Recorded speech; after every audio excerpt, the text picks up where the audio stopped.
All right, so today we got a new piece, which is our Pro Power chest supported row, and it's looking kind of rough when we're starting off right now. So what I'm going to do today is clean it up, make sure that everything works. So first things first, when I go through any of these pieces, I'm looking at just how dirty it is first of all. So that's going to be the first thing that we tackle, but then I'm also going to be looking at all the pulleys, making sure that there's no slack in them, that there's a bunch of tension.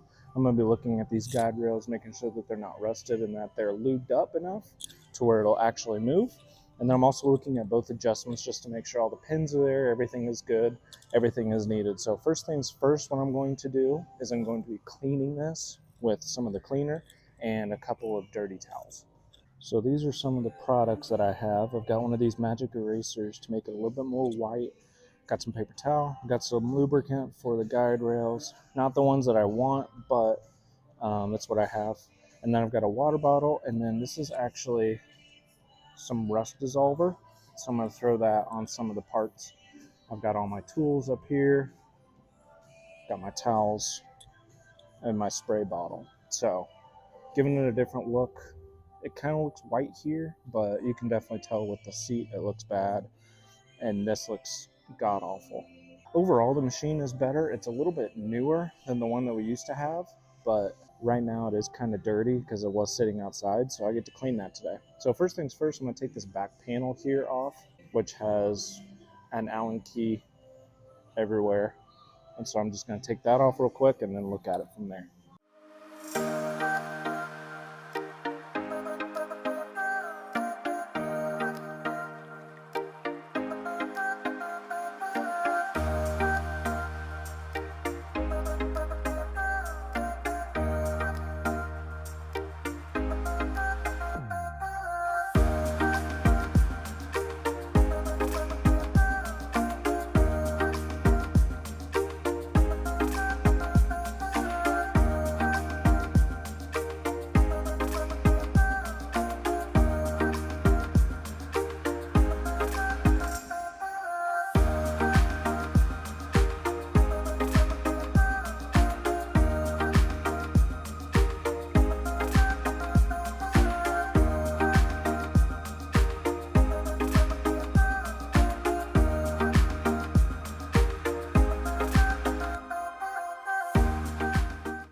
Okay, so you probably saw, which it still needs a little bit more, but there was just a bunch of crap that was sitting down in there. So there's still a little bit more that I got to get to somehow, some way, but there's just a bunch of dirt, dust, and debris that was way back here. So now that I've got that vacuumed, I'm going to find a way to get that, but I'm going to try and deep clean this part and then work on deep cleaning the rest. Like I said, I've got my cleaner here and a towel, but I'm going to start working on that right now.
Okay, so I've taken both of the seats off because I need to clean those a little bit deeper.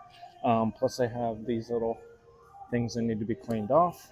I have wiped everything as good as I could. I'm probably going to go through it again one more time. But the next thing that I'm going to do is the handles, all of that stuff has been cleaned.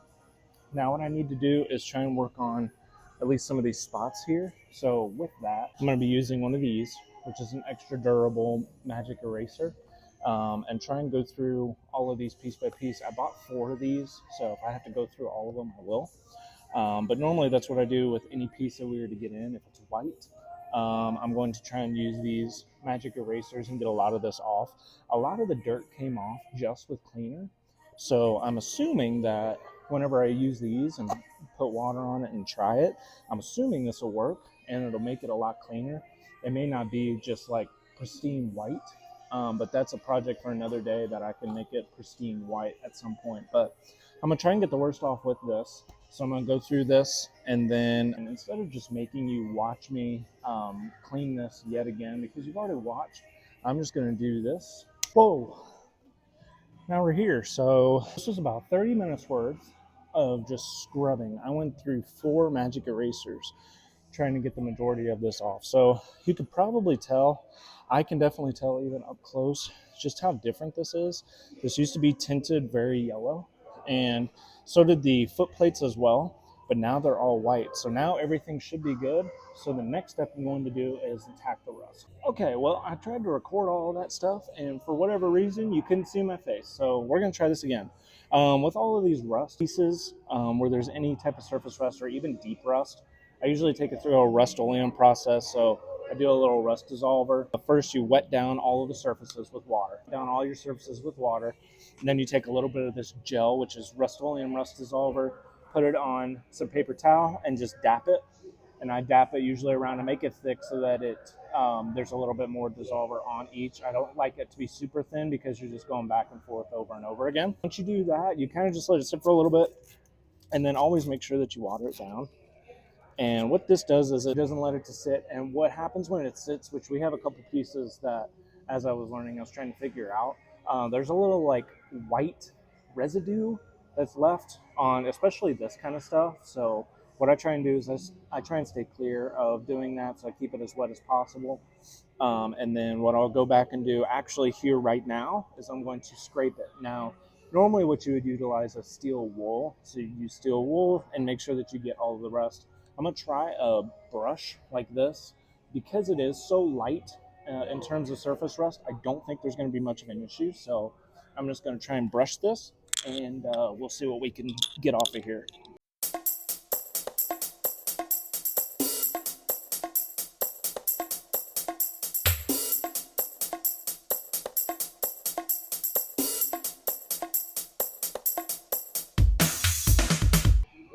Okay, so I think I've gotten everything done that I needed to.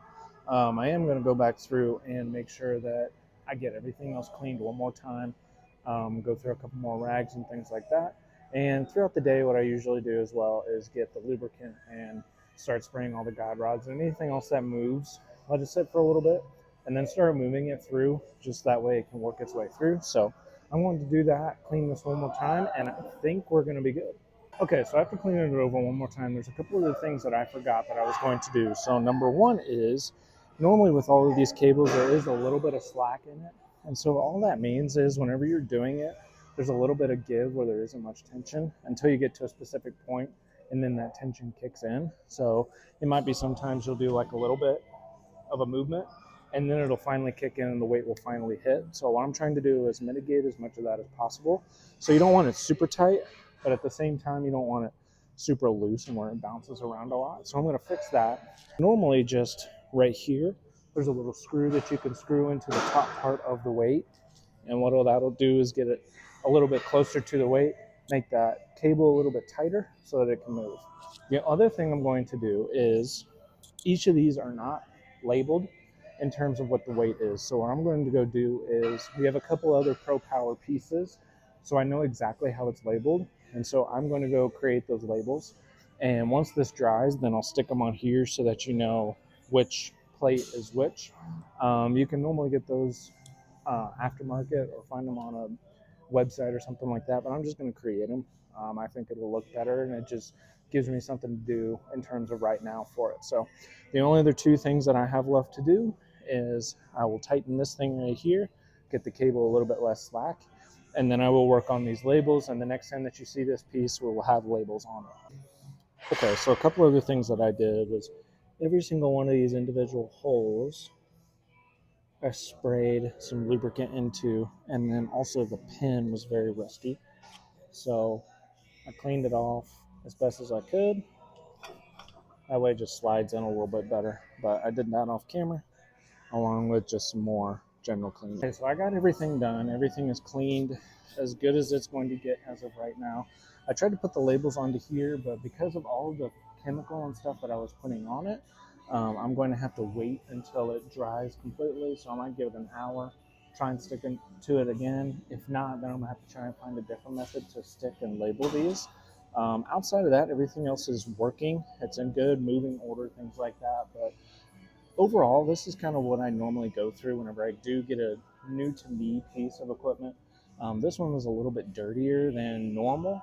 Normally they're stored inside, so there's not as much dirt or rust spots or things like that when I go and pick them up. But in this case, it was a little bit dirtier, so I did have to put a little bit more elbow grease into it.